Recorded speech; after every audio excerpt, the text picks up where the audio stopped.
Bienvenue dans cette nouvelle édition consacrée aux résultats sport du week-end avec Guillaume Van der Schaag, le rédacteur en chef de Sprint Magazine. Bonjour Guillaume. Bonjour Adrien. J'espère que vous avez passé un bon week-end, notamment en suivant le Paris-Roubaix. On va commencer bien sûr avec l'événement de ce week-end en cyclisme, la victoire de Peter Sagan pour la première fois à Roubaix. Eh oui, ça n'était pas arrivé depuis 1981 qu'un champion du monde remporte le Paris-Roubaix. La dernière fois, c'était donc en 81 avec Bernard Hinault.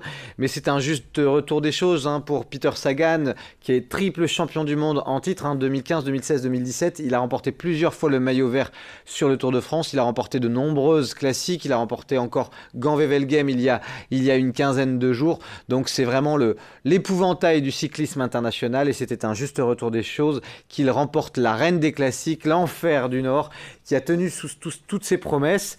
Donc voilà, c'était une belle victoire. Vous nous faites d'ailleurs un rapide résumé de cette course ? Oui, alors tout simplement, comme chaque année, ils sont partis de Compiègne vers 11h, départ fictif, 11h20 départ officiel. Après plusieurs escarmouches, une échappée a pris le large. 9 hommes en tête qui ont compté jusqu'à 7 minutes d'avance. Et puis ensuite, à un peu moins de 100 km de l'arrivée, la machine Quick Step, où il y avait pas mal de favoris, s'est mise en route. D'abord une attaque de Philippe Gilbert qui a été rejoint. Ensuite, Zdeněk Štibar, ancien vainqueur au Paris-Roubaix, qui lui aussi s'est relevé à l'entrée du secteur d'Orchy. Peut-être que les coureurs de la Quick Step se sont dévoilés trop tôt. En tous les cas, on est rentré dans les choses sérieuses à un peu plus de 50 km du Vélodrome de Roubaix.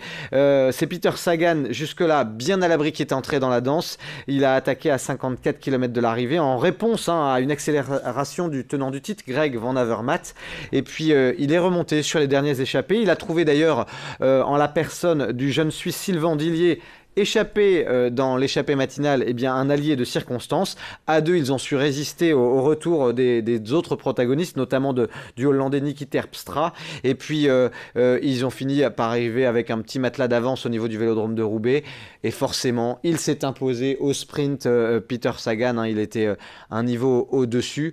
Mais en tout cas, une belle course qui malheureusement a été endeuillée suite à la mort de ce jeune Belge, Michael Goulartz, qui est décédé. Il était en arrêt, il a été retrouvé sur le bord de la route, inconscient, en arrêt cardio-respiratoire. Très très rapidement, il a été pris en charge d'abord par le SMUR de Cambrai, puis élitreuillé au CHR de Lille, et il est décédé hier soir vers 22h30, 22h40.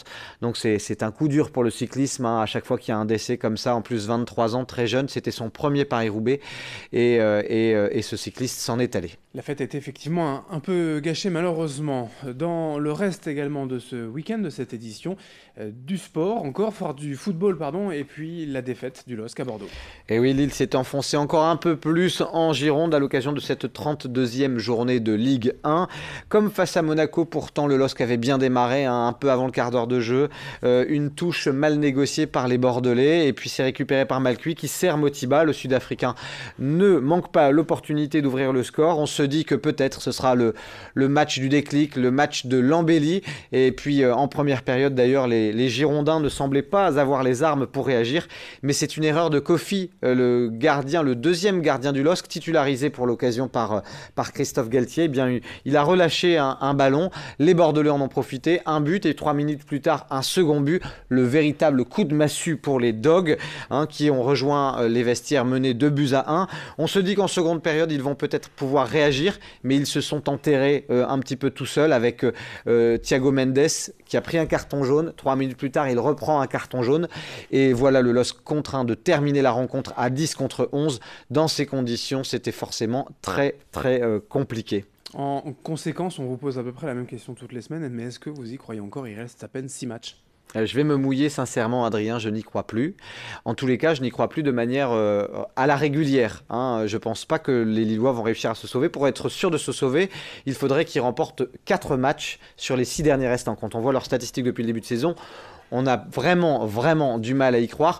3 victoires pourraient presque suffire, mais moi je pense que si les hommes de Galtier arrivent à se sauver, ce sera via le barrage.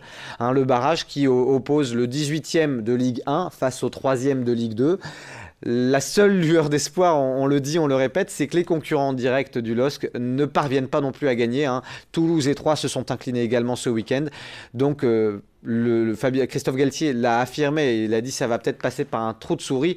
Je ne sais pas ce qu'il y a de plus petit qu'un trou de souris, mais ça va passer. Espérons qu'il ne se trompe pas, mais en tout cas, c'est très très compliqué. Christophe Galtier a trouvé ce qu'il y avait de plus petit qu'un trou de souris, il y avait le chat d'une aiguille, vous voyez, Le chat d'une aiguille. Préciser. En Ligue 2, les résultats de Valenciennes et de Lens. Valenciennes qui s'est incliné à Brest, mené au score à la demi-heure de jeu. Le VFC a égalisé quelques minutes plus tard, mais malheureusement, le jeu valenciennois s'est effrité en fin de match et les Bretons en ont profité. Défaite 3-1, mais attention, le match capital pour VA, c'est clairement la réception de Bourg-en-Bresse qui est 17e de Ligue 2. C'est ce vendredi soir à domicile. Une victoire et Valenciennes serait quasiment sauvée. Lens-Nancy ce soir. Oui, c'est ce soir à 20h45 au Stade Bollaert. Une victoire et le Racing remonterait à la 13e place. Là aussi, le maintien ne serait plus très très loin. Nancy est 18e et se bat pour sa survie. Mais attention, comme on dit dans ces cas-là, attention à l'animal blessé. En tout cas, à domicile, les Lensois doivent créer la partition du succès. En national ? En national, 2 bonnes victoires. Une victoire de Boulogne face à Créteil à domicile, 2-1, et de Dunkerque à Lyon-Duchère grâce à un but à la 89e minute, une victoire 1-0. Ça va pas mal pour ces deux clubs-là qui se sont replacés. On passe au basket avec d'abord la Jeep Elite. Oui, et un derby de Pro A qu'on attend ce soir à 20h45 entre le Portel et le BCM Gravelines Dunkerque au Portel. Les joueurs du Portel sont forcément favoris à domicile parce que leurs stats sont très impressionnantes quand ils jouent dans leur chaudron. En Pro B ? En Pro B, Denain est allé gagner à Nancy 70-63. En revanche, Lille est tombé à Rouen 77-53. Et en Ligue féminine ? Ligue féminine, Saint-Amand, un bon succès pour Saint-Amand qui a battu Nice 68-55 et qui s'est donné de l'air. En revanche, le SBVA a perdu à Basketland 65-58 et a perdu sa deuxième place au classement. Un petit exploit en volleyball pour le TLM Tourcoing. Ouais, les joueurs de Tourcoing qui sont allés gagner à Chaumont en play-off, une victoire 3-7-2 à l'issue d'un match très serré. Ça se lance bien les play-offs pour le TLM. Et on termine avec quelques infos en bref. D'abord du rugby. Rugby, rapidement, le LMRCV qui a décroché un nul à Montpellier, l'éternel rival 17-17. Et puis rugby toujours, les Arageois qui ont pris une leçon de rugby à Beauvais, une défaite 105-0. Mais on le sait, les Arageois descendent à l'échelon inférieur la saison prochaine. Un peu de tennis. Avec de la Coupe Davis d'abord, le nordiste Lucas Pouille qui a été artisan de la victoire en Coupe Davis face à l'Italie. Il a remporté ses 2 simples. Et puis toujours du tennis, Johan Tatio, numéro 30 français, a remporté l'Open de Valenciennes. Du ring hockey. Du ring hockey pour vous dire que Saint-Omer a battu Vaux-en-Velin 10-0. Ils sont 2e au classement, les Audomarois. Et du tennis de table. Et pour terminer, oui, du tennis de table vendredi soir, malheureusement, les joueuses du CPLIS à domicile se sont inclinées face à Grand-Quevilly, mais elles sont toujours en lice pour un titre de champion de France. On croise les doigts pour elles, bien sûr. Et on suivra cela de près, bien sûr. Merci Guillaume pour toutes ces infos. Bonne semaine, on se retrouve vendredi. Bonne semaine à tous, à vendredi. Merci de nous avoir suivis. Dans un instant, la suite du programme.